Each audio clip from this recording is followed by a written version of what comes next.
আসসালামু আলাইকুম এভরিওয়ান। আমি আপনার লাগি জাসমিন কিচেন থেকে লই আইছি লাই ফাতা, সবচেয়ে মজার একটা ভর্তা। আর আমরা সিলেটি ভাষায় এটার হল লাই ফাতা, আর আপনার বাসায় কিতা হয় বা আপনার অন্যান্য এলাকার মানুষ কিতা হয় জানি না, আপনারা জানাইবা। আর প্রথমে লাই ফাতাগুলা একটা একটা করে বাছি লইলাম, যাতে কিচ্ছু থাকে না, ফুকঝুক থাকে না। আলাদা আলাদা করে বাছি লইলাম। বাচ্চা পরে আমরা এগুলো বলা করে পরিষ্কার করিলাম, দইলাম পানি দিয়া, বেশ করে পানি দিয়া দইয়া আমরা ক্লিন করে লাইলাম। পরে ছোটো ছোটো করে কাটি লাইলাম। যত ছোটো ছোটো করে কাটতে পারেন অত বালা, কুচি কুচি করিয়া মজা হয় এত বেশি।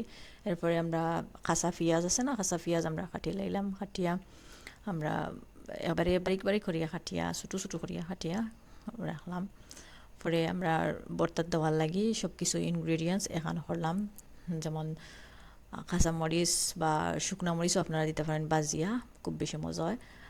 কাঁচা পেঁয়াজ আর রসুন ফুড়া দিয়া, পুরা রসুন দিয়া আমরা লবণ দিয়ে পেঁয়াজগুলো মাখাইলাম।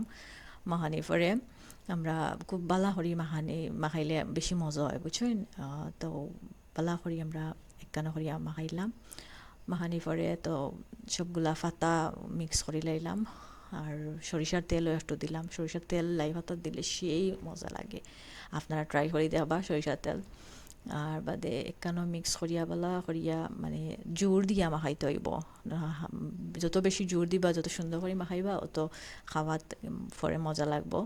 পরে আমরা একটু বাদ দিয়া, সাদা বাদ দিয়া, আর আমরা বর্তাগুলা মাখাইয়া খাইলাম। খুব বেশি মজা হয়েছে। আপনার বাসায় ট্রাই করবা।